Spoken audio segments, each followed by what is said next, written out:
मैं मेरे पार्टी शिवसेना और हमारे नेता एकनाथ शिंदे जी की तरफ से इस बिल का पूरी तरीके से समर्थन करता हूं और आज एक ऐतिहासिक दिन है।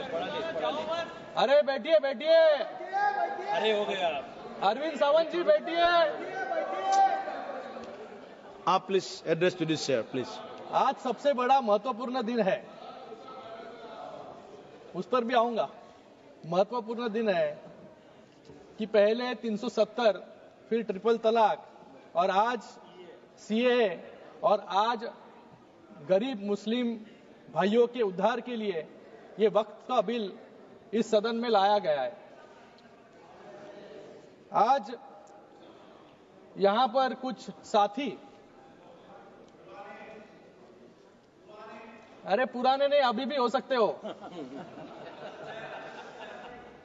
उनको तो पहला प्रश्न मुझे पूछना है कि आज हरी जैकेट जो है बुधवार के लिए पहनी है या आज वक्त के लिए खास करके अरविंद सावंत जी ड्रेसअप करके आए थे। यहां पर मुझे उनका भाषण सुनते वक्त बहुत वेदना हुई, बहुत ही शॉकिंग था कि अरे वक्त पे ही बोल रहा हूं बाबा, इधर देखिए, इधर इधर सामने। मुझे इनसे आपसे बात कर रहा हूं सर, सामने देखिए। इनसे मुझे यूबीटी वालों से प्रश्न पूछना है, अपनी अंतरात्मा से इनको प्रश्न पूछना चाहिए कि बाला साहब आज होते तो ये क्या आज ये भाषण कर पाते यहां पर?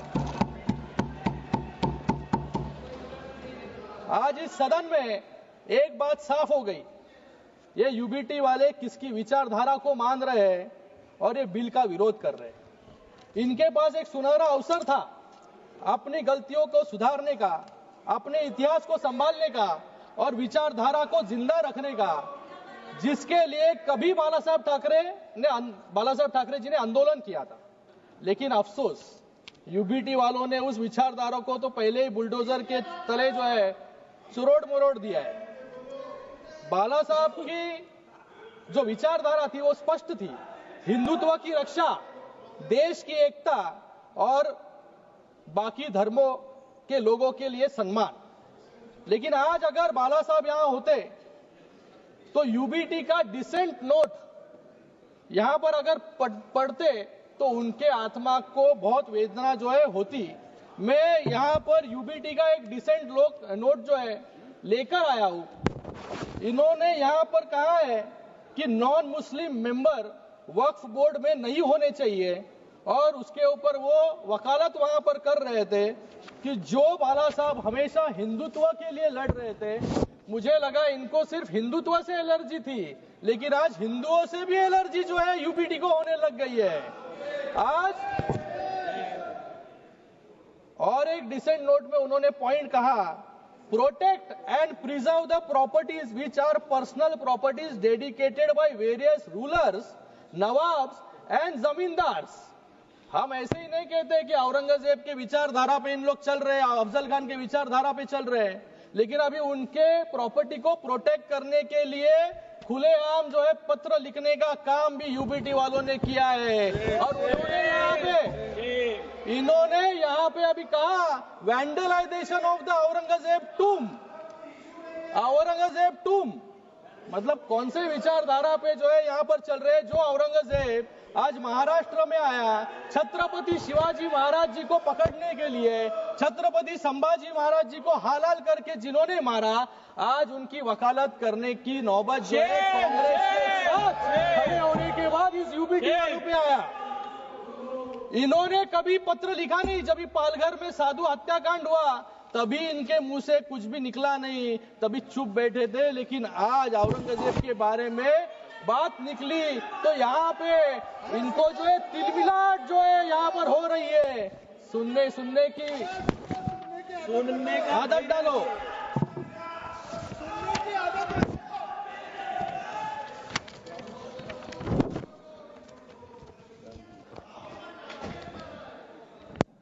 मैं यहाँ पर इन्होंने और कहा है, यहाँ पर 370 कलम हटाने के बाद कश्मीर में क्या हुआ। बाला साहब ठाकरे जी जब भी थे तभी उन्होंने कहा कि मुझे एक दिन अगर प्रधानमंत्री बनाएंगे तो सबसे पहले मैं 370 कलम को हटाऊंगा।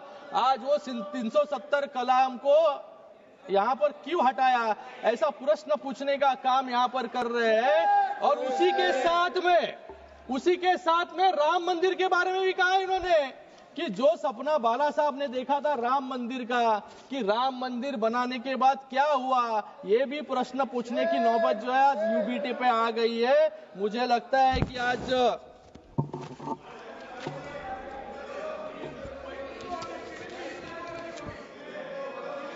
यहाँ पर ये बिल जो है, ये बिल का नाम बदलकर unified Waqf management empowerment efficiency and development यानी उम्मीद रखा गया है। ये उम्मीद सिर्फ एक शब्द नहीं, यह इस कानून का सार है, इस कानून का आधार है, क्योंकि यह उम्मीद देता है उन सभी गरीब मुस्लिम समुदाय के लोगों को जिनका अधिकार वक्फ के आड़ में छीन लिया गया और उसको भ्रष्टाचार और लूट का साधन बना दिया गया। मैं विपक्ष के मित्रों का दर्द समझ सकता हूं, क्योंकि जब भी देश को उनसे उम्मीद दिखी तब उन्होंने देश को और मुस्लिम समुदाय को निराशा देने का काम किया। जिस समुदाय ने आंख बंद करके इनको वोट दिया, लेकिन उनको सिर्फ वोट बैंक बनाकर छोड़ देने का काम जो है इस कांग्रेस वालों ने, विपक्ष वालों ने किया। ये यहाँ पर हमेशा सब एक लोकसभा के वक्त भी लोगों में भ्रम फैलाने का काम इन्होंने किया, संविधान खतरे में, संविधान खतरे में। आज भी लोगों में भ्रम फैलाने का काम कर रहे हैं कि वक्फ की जमीनें जो है सरकार ले लेगी। लेकिन आज यहां पर वक्फ बाय यूजर, यहां पर एक अमेंडमेंट लाया गया कि जो ये बिल आने के बाद इसके पहले के सभी वक्फ जो अनडिस्प्यूटेड प्रॉपर्टीज है वो वक्फ पे रहेंगे। तो यहां पर कोई सवाल उठता नहीं है कि सरकारें उस वक्फ की जमीन को लेने की कोशिश कोई कर रहे हैं, लेकिन सिर्फ लोगों में भ्रम फैलाने का काम कुछ लोग यहां पर कर रहे हैं। मैं इन लोगों को याद दिलाना चाहूंगा, जब शाहबानो ने इस कांग्रेस से न्याय मांगने की उम्मीद की, कोर्ट ने शाहबानो को न्याय देने का काम किया, लेकिन इस सदन में ही इस कांग्रेस ने उनसे न्याय जो शाहबानो जी मांग रहे थे वो छीनने का काम इन्होंने ही किया। जब जम्मू कश्मीर की जनता ने आर्टिकल 370 हटाने की मांग की, तभी सिर्फ मुखदर्शक बनते ये कांग्रेस वाले रह गए, आतंकवाद को बढ़ते हुए देखते। जब 2006 में मुस्लिम समुदाय के उत्थान के लिए जब सच्चर कमेटी रिपोर्ट लाई गई, 8 साल तक उस कमेटी के रिपोर्ट को इंप्लीमेंट इन्होंने नहीं किया। जब मुस्लिम महिलाओं ने ट्रिपल तलाक से हो रही उत्पीड़न को रोकने के लिए इनसे गुहार लगाई, तब भी ये वोट गिनती में रह गए।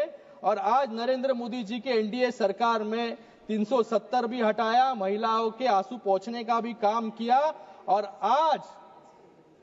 आज ये बहुत ही ऐतिहासिक पूर्ण बिल लाकर आज मुस्लिम समाज के लोगों को भी, सर अभी तो शुरू किया है मैंने, I am the only speaker, Muslim समाज के लोगों को न्याय देने का काम भी यहां पर किया है। ये अपीसमेंट नहीं बल्कि अपलिफ्टमेंट की दिशा में उठाया गया एक बड़ा कदम है। ये वोट के लिए नहीं, वतन के लिए काम होता है। ये विधेयक किसी के साथ धोखा नहीं बल्कि हर वर्ग के साथ न्याय का माध्यम है। ये विधेयक मजहब की दीवार नहीं, विकास का द्वार बनाता है। और शायद इसलिए विपक्ष के साथी इतना जोर लगा रहे हैं कि इसको रोकने के लिए। मुझे इनसे पूछना है कि इन वक्फ की जमीनें जो लाखों एकड़ में है, 36 लाख एकड़ जमीन है, एक भी उदाहरण इनको देने के लिए मैं एक चैलेंज करता हूं कि जहां पर अच्छे स्कूल बने, अस्पताल बने हैं या स्किल सेंटर बने हैं या कॉलेजेस बने हैं, जिससे मुस्लिम बहनों को या स्टूडेंट्स को वहां पर मार्गदर्शन मिला हो या नौकरी मिली हो, ये एक भी उदाहरण नहीं है। गए 5 सालों में वक्फ की जमीनें बढ़ती गई, डबल हो गई, लेकिन इनकम जो है कम होते गया। जैसे किरण रिजिजू ने यहां पर कहा कि सिर्फ इतने सालों में 163 करोड़ रुपए रेवेन्यू, इतने लाखों एकड़ जमीन से, मतलब भ्रष्टाचार जो है इन जमीनों पर इतने सालों तक चलते आ रहा था। वो भ्रष्टाचार कंट्रोल करने के लिए, ट्रांसपेरेंसी लाने के लिए आज ये बिल आया है, तो इनके पेट में जो है दर्द यहां पर हो रहा है. हसताय काय तुमच्यावरती लोक हसणार आता.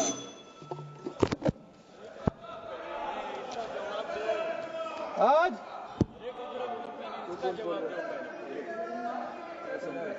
मैं यहां पर कुछ उदाहरण देना चाहूंगा.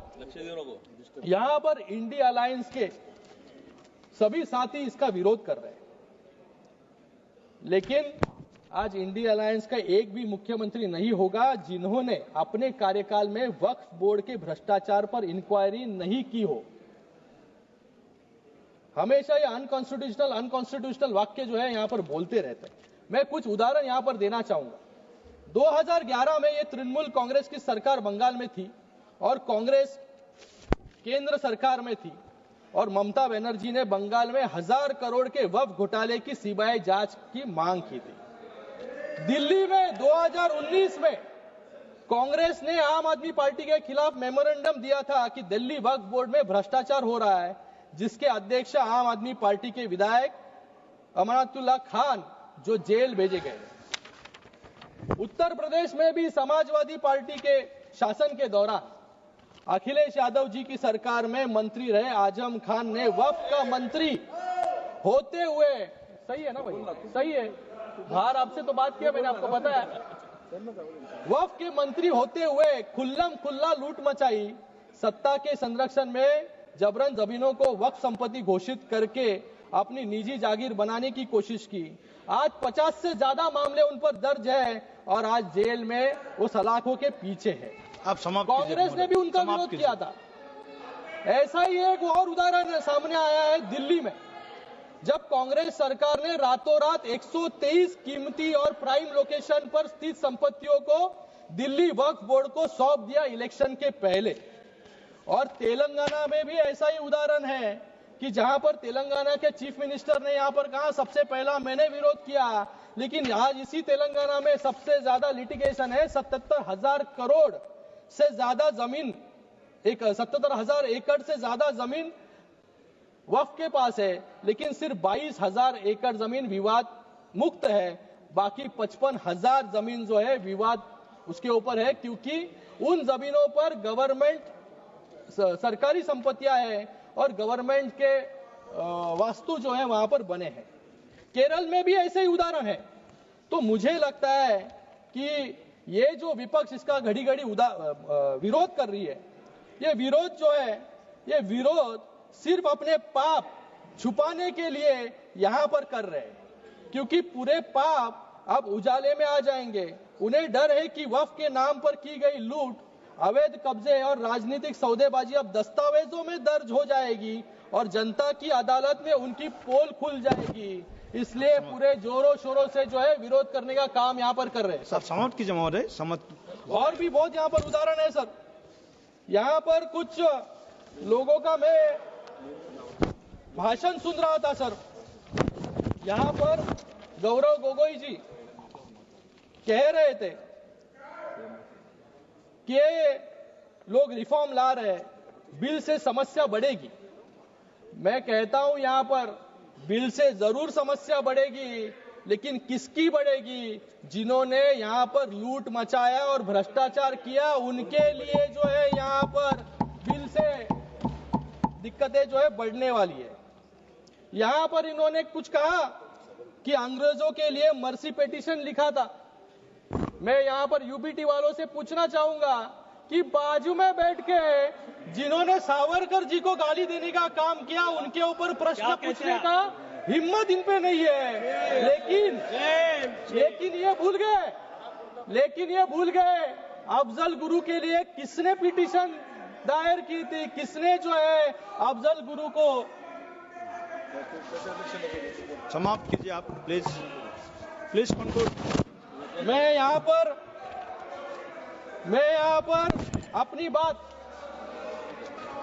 अपनी बात समाप्त करने से पहले, ये जो बिल है 2011-12 में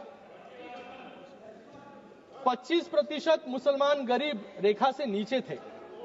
ये आंकड़ा सिर्फ एक संख्या नहीं बल्कि एक कड़वा सच है. जो दशकों से चली आ रही उपेक्षा और तुष्टीकरण की नीतियों का परिणाम है। वक्फ संशोधन विधेयक 2025 इस दिशा में एक क्रांतिकारी कदम है।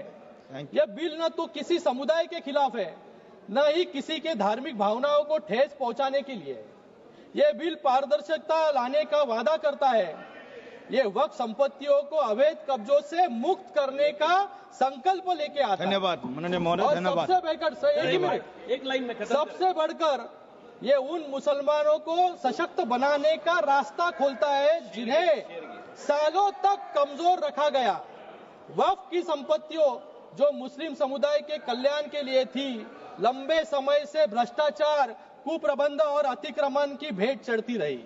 इस बिल के जरिए सरकार ये सुनिश्चित करना चाहती है कि इन संपत्तियों का सही इस्तेमाल हो, शिक्षा के लिए, रोजगार के लिए, गरीबी से जूझ रहे मुस्लिम भाई बहनों के उत्थान के लिए। ये बिल मुसलमानों को मजबूत करने का औजार है, न कि उनका हक छीनने का कोई यहाँ पर धन्यवाद हमारा विचार है। मैं एक शेर समाप्त करूंगा। देश की उन्नति के लिए नए वक्त के साथ चलना होगा। देश के उन्नति के लिए नए वक्त के साथ चलना होगा और मुसलमान भाइयों और बहनों की तरक्की के लिए नए वक्फ के साथ आगे बढ़ना होगा। धन्यवाद। धन्यवाद।